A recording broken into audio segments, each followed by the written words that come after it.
நியூஸ்7 தமிழ், பொறுப்பும் பொது நலமும்.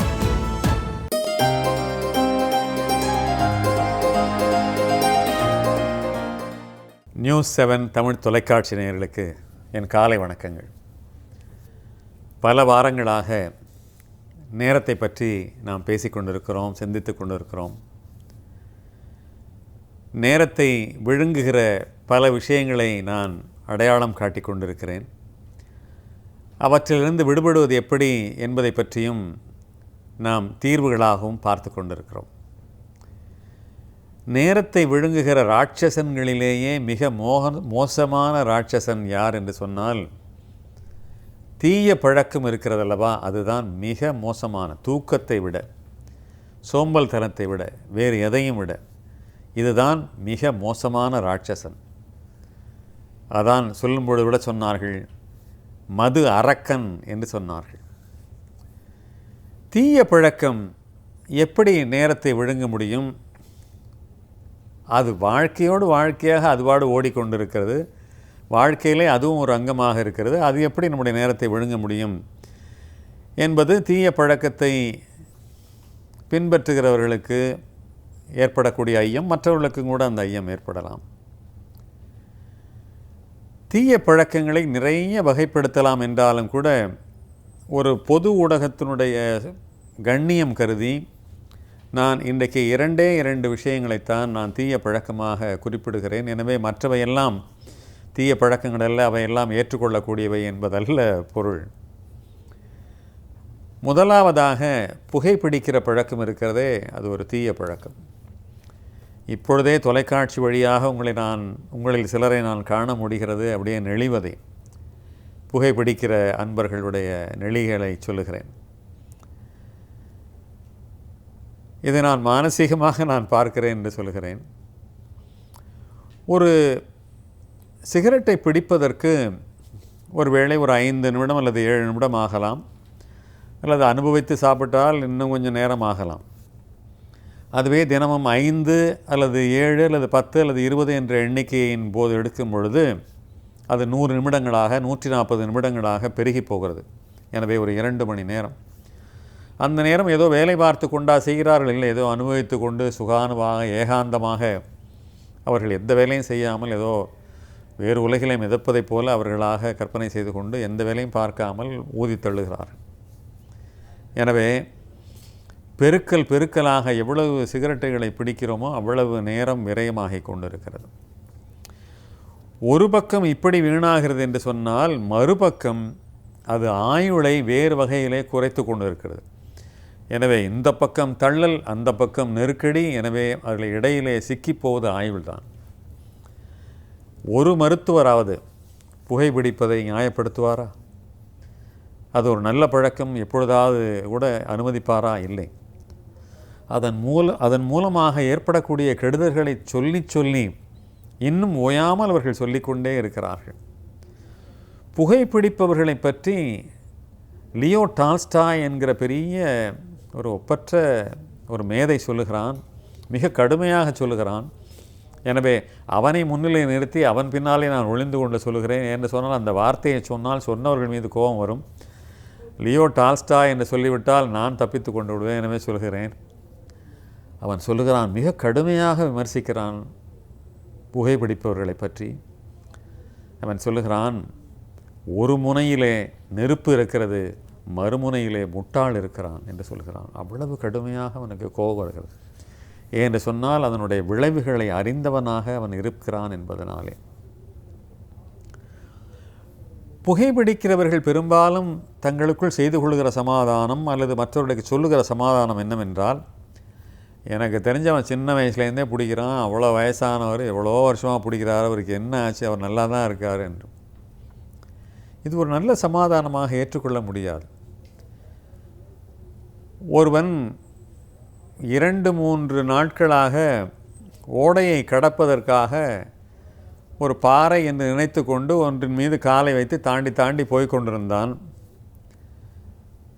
மறுபக்கம் போனதும் அங்கே தள்ளி இருந்தவர்களாம் கேட்டார்கள், எப்படி நீ கடந்து வந்தாய் இந்த ஓடையை? ஒன்றுமே பிடிப்பில்லாத ஓடையாக இருக்கிறது, ஆழமான ஓடையாக இருக்கிறது, எப்படி வந்தாய் என்று. இல்லை, நடுவில் ரொம்ப அழகாக வசதியாக ஒரு பாறை இருக்கிறது, அதன் மேல் காலை வைத்து வந்தேன் என்றவன் சொன்னான். அதற்கு பதறிப்போய் அந்த கிராமத்து மக்கள் சொன்னார்கள், நீ காலை வைத்தது பாறையின் மீது இல்லை, ஒரு முதலையினுடைய உடல் மீது என்று சொன்னார்கள். இப்படித்தான் தீய பழக்கங்களை ஏற்படுத்தி கொள்கிறவர்கள் பாறை என்று நினைத்து கொண்டு முதலின் மீது காலை வைத்து கடந்து கொண்டிருக்கிறார்கள். எனவே அவருக்கு எதுவும் ஆகவில்லை, இவருக்கு எதுவும் ஆகவில்லை, எனக்கு என்ன ஆகப் போகிறது என்கிற வாதத்தை விட்டுவிட்டு அந்த முதலை என்றைக்கு வாயை பிளக்குமோ தெரியாது, என்றைக்கு அது விழுங்குமோ தெரியாது. அவ்வளவு ஆபத்தான விஷயமாக சொல்கிறார்கள் புகைப்பிடிப்பதை. ஒரு தீய பழக்கம் என்பது எப்படி அறிமுகமாகி எப்படி நம்மை ஆக்கிரமிக்கிறது என்பதற்கு நல்ல உதாரணங்களை எளிமையாக புரிந்து கொள்கிற வகையில் ஒரு நயத்தோடு நான் சொல்ல விரும்புகிறேன். ஒரு தீய பழக்கம் என்பது ஒரு ரயில் சிநேகிதனைப் போல அறிமுகமாகிறது. ஒரு அலோ சொல்லி ஒரு சிரித்து கொண்டு அப்பொழுது பிரிந்து விடுகிறோமே, அப்படி ஒரு அறிமுகமாகிறது. அதன் பிறகு ஆத்மார்த்த நண்பனைப் போல ஆகி மெல்ல ஆதிக்கம் செலுத்தார். ஆத்மார்த்தமில் உரிமையோடு தானே நடந்து கொள்வார்கள், அப்படி ஆதிக்கம் செலுத்துவார்களோ அப்படி. அதெல்லாம் முடியாது, நான் சொல்கிறத கேளு என்று சொல்லுவதைப் போல ஆதிக்கம் செலுத்த ஆரம்பிக்கிறது. கொஞ்ச நாள் ஆகிறது, அதுவே இராணுவ கமாண்டரைப் போல அதிகாரம் செலுத்த ஆரம்பிக்கிறது. அதாவது தீய பழக்கம். அதையும் தாண்டி ஒரு கட்டம் போன பிறகு அது சர்வாதிகாரியாக ஆகிவிடுகிறது. நான் சொல்வதைத் தவிர நீ வேறு எதையும் கேட்க முடியாது என்று நம் மீது தலைமீது உட்கார்ந்து கொண்டு ஆட்சி செய்ய ஆரம்பிக்கிறது. இந்த கட்டம் வந்த பிறகு நம்மால் விடுபடவே முடிவதில்லை. எனவே ரயில் சிநேகிதனாக அறிமுகமாகி நெருங்கிய நண்பனாக ஆகி இராணுவ கமாண்டராகி அதற்கு பிறகு சர்வாதிகாரியாக ஆகிறது தான் தீய பழக்கத்தினுடைய மிகப்பெரிய ஆற்றலாக இருக்கிறது. இதில் சிக்கினால் விடுபடவே முடியவில்லை என்று எல்லோரும் சொல்லுகிறார்கள். சிங்கத்தினுடைய வாயிலே சிக்கிய மானானது எப்படி தப்பித்து ஓடிவிட முடியாதோ, பிழைக்க முடியாதோ, அப்படித்தான் தீய பழக்கத்திலே சிக்கிக்கொண்டால் இருந்து மீளவே முடியாத நிலைமை ஏற்படுகிறது. எனவே அதில் சிக்கிக்கொண்டால் இரு வகையிலேயும் ஆயுளோ அல்லது அந்த கால நீட்டிப்போ குறைக்கப்படுகிறது என்பதை நாம் பார்க்கிறோம். அடுத்ததாக தீய பழக்கங்களிலே மதுவை பற்றி அவசியம் நாம் சொல்ல வேண்டும். இந்த மதுவுக்கு இருக்கிற ஆற்றல் சக்தி இருக்கிறதே, அது மிக கொடுமையானதாக இருக்கிறது. மனிதன் நினைக்கிறான் நாம் மதுவை விழுங்குகிறோம் என்று. இல்லை, அது தலைகீழாக நடக்கிறது. மதுதான் மனிதனை விழுங்கி கொண்டிருக்கிறது. அவனுடைய வாழ்க்கையை விழுங்குகிறது, அவனுடைய வளர்ச்சியை விழுங்குகிறது, அவனுடைய பொருளாதாரத்தை விழுங்குகிறது. அவன் ஒன்றைத்தான் விழுங்குகிறான், ஆனால் அது பல ரூபங்களில் எடுத்து பல ரூபங்களிலே அவனை விழுங்கி கொண்டிருக்கிறது. குடும்பத்தினுடைய உடல் நலனை விழுங்குகிறது, பொருளாதார நலனை விழுங்குகிறது. இப்படி பல விஷயங்களை விழுங்கி விடுகிறது. அதற்கு பிறகு அவன் மதுவினுடைய அடிமையாகவே ஆகி போகிறான். ஆனால் இதிலிருந்து மீள முடியும், இதிலிருந்து வெளிவர முடியும் என்று அவர்கள் என்றைக்கு நம்புகிறார்களோ அன்றிலிருந்து மகத்தான மாற்றங்கள் அவர்களுடைய வாழ்க்கையிலே ஏற்படும். நான் சொல்லுகிறேன் ஒரு ஆச்சரியமான செய்தியை. உலகிலே இருக்கிற உத்தேசமான ஒரு 700 கோடி மக்களிலே பெரும்பாலானவர்கள் மது அருந்துபவர்கள் தான். பெரும்பாலானவர்கள். சிறுபான்மையினரும் பெண்களும் தான் மது அருந்துவதிலிருந்து விலகி நிற்கிறார்கள். அதிலேயும் விதிவிலக்கு இருக்கிறது என்பதை பார்க்கிறோம். ஆனால் அதை பற்றி நாம் பெரிதாக பேச முடியாது. எனவே இந்த மது பழக்கத்திற்கு ஆளான உலக மக்களுடைய ஒப்பீட்டையும் நம்முடைய மக்களோடு அதை ஒப்பிட்டு பார்க்கிற பொழுது நிறைய வேறுபாடுகள் இருக்கின்றன. வெளிநாட்டுக்காரனும் மது அருந்துகிறான், ஆனால் அதை அளவோடு எடுத்துக்கொள்கிறான். அதற்கேற்ற உணவையும் அவன் உட்கொள்கிறான். எந்த ஒரு வெளிநாட்டுக்காரனும் போதையிலே உருண்டு திரண்டு சாலையிலே உருண்டு கிடப்பதையோ உடல் மீது இருக்கிறதா இல்லையா என்று தெரியாமல் இருப்பதையோ பார்க்க முடிவதில்லை. எந்த ஒரு வெளிநாட்டுக்காரனுடைய உடல் நலமும் மது குடித்ததால் மிகவும் கேடாகிவிட்டது என்கிற வரலாறுகள் மிக குறைவாக இருக்கின்றன. அவனுடைய பொருளாதார நிலைமைகள் மிக மோசமாக ஆகிவிட்டது அந்த குடி பழக்கத்தினால் என்று கேட்டால் அதுவும் கூட பெரிய பாதிப்பாக இல்லை. சரி, கணவன் மனைவி அல்லது குடும்ப உறுப்பினர்களோடு மது அருந்துவதன் மூலமாக ஏற்படக்கூடிய கருத்து வேறுபாடுகள், சண்டைகள், பிரச்சனைகள் அதிகமாக இருக்கின்றனவா என்றால் அதுவும் இல்லை. ஆனால் இங்கே எல்லா விதமான தவறுகளும் நடக்கின்றன. அதுதான் நமக்கு ரொம்ப வருத்தமாக இருக்கிறது. வருமானத்துடைய பெரும்பகுதியை அதிலே கொண்டு போய் கொட்டுகிறவர்களை பார்க்கிற பொழுது ரொம்ப வருத்தமாக இருக்கிறது, ஏக்கமாக இருக்கிறது. நிலைமை என்று மாறும் என்று. ஆக நான் ஏற்கனவே சொன்னதைப் போல ஒரு அரக்கனானவன் ஒரு ஆக்கிரமிப்பாளனாக ஆகி போகிறான். எனவே எல்லா வகையிலும் பாதிக்கப்படுகிற ஒரு சூழ்நிலையை உருவாக்குகிறது. இந்த நிலைமை மேலை நாடுகளிலே இல்லை, நான் பார்த்த வரைக்கும். மிகவும் பின்தங்கி போன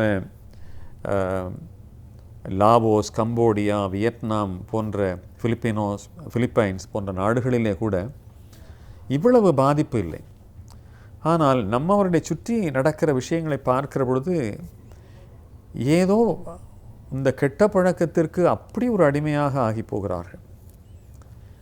சும்மா கம்பெனிக்கு சாப்பிட ஆரம்பிங்க, சும்மா கம்பெனி கொடுங்க என்று இந்த கெட்டுப்போனவர்களுக்கும் மது அடிமையானவர்களுக்கும் மற்றவர்கள் குடிக்காதவர்கள் நன்றாக இருந்தால் பிடிக்காத போல இருக்கிறது. அவர்களையும் எப்படியாவது தான் வாழுகிற சகதிக்குள்ளே இழுத்து போட்டுக்கொள்ளுக விரும்புகிறார்கள். இதற்கு அடிமையானவர்கள் மெல்ல அறிமுகமாகி நான் சொன்னதைப் போல அதிலிருந்து மீள முடியாதவர்களாக ஆகிவிடுகிறார்கள். எனவே இதிலிருந்து நாம் விடுபட வேண்டிய அவசியம் நிச்சயமாக இருக்கிறது. மதுவாழ்வு அடிமை மையங்கள், அதிலிருந்து மீளக்கூடிய எத்தனையோ நிலையங்கள் இன்றைக்கு வந்துவிட்டன. அதில் இயற்கை மூலமாகவும் இருக்கிறது, அலோபதி முறையில் இருக்கிறது, ஆயுர்வேத முறையில் இருக்கிறது, சித்த வைத்திய முறை இருக்கிறது, இன்னும் பல முறைகள் இருக்கின்றன. உளவியல் ரீதியாகவும் அதை குணப்படுத்துவதற்கு தயாராக இருக்கிறார்கள். எனவே இதிலிருந்து நாம் மீண்டால் நாம் வாழ்க்கையே மீட்டெடுத்து விடலாம், ஏராளமான நேரங்களை மிச்சப்படுத்தலாம். அந்த மிச்சப்படுத்தக்கூடிய நேரத்தை நம்முடைய வளர்ச்சிக்காக, நம்முடைய குடும்ப நலனுக்காக, நம்முடைய தொழிலுடைய மேம்பாட்டிற்காக செலவழித்தால் அந்த வாழ்க்கை தான் முழுமையான வாழ்க்கையாக இருக்க முடியுமே தவிர, இந்த பழக்கத்திற்கு அடிமையாகி நாம் நேரத்தை இழந்து விட்டோம் என்று சொன்னால் நாம் மீண்டு எழுவது என்பது மிக கடினமான காரியமாக ஆகிவிடும். எனவே மனம் வைக்க வேண்டும். முடியாது என்றால் முடியாது, முயன்று பார்க்கிறேன் என்று சொன்னால் அது நல்ல அறிகுறி. நிச்சயமாக என்னால் முடியும் என்று நம்பினால் வாழ்க்கையில் மிகப்பெரிய திருப்பங்கள் ஏற்படும். எனவே பழக்கங்களுக்கு, தீய பழக்கங்களுக்கு அடிமையாகி நேரத்தை இழப்பதை நாம் விட்டுவிட்டால் வாழ்க்கையில் எவ்வளோ நேரத்தை நாம் மிச்சப்படுத்த முடியும். அந்த மிச்சத்தை, ஏற்படுத்தக்கூடிய மிச்சத்தை மிக நல்ல வழியிலே, சிறந்த வழியிலே பயன்படுத்த முடியும். அதன் மூலமாக நாம் வளர முடியும். அதுதான் இன்றைய தேவையாக இருக்கிறது. இன்றைய போட்டியான உலகத்தில் அது மிக அவசியமான விஷயமாக இருக்கிறது. எனவே மது அடிமையிலிருந்து, புகைப்பிடிக்கும் பழக்கத்திலிருந்து மீண்டு வெளிவருவோம். அதில் நாம் தீர்வு காண்போம். நிச்சயமாக அதை முயற்சி செய்பவர்களால் அது முடியும். மீண்டும் சந்திக்கிறோம் நண்பர்களே. வணக்கம்.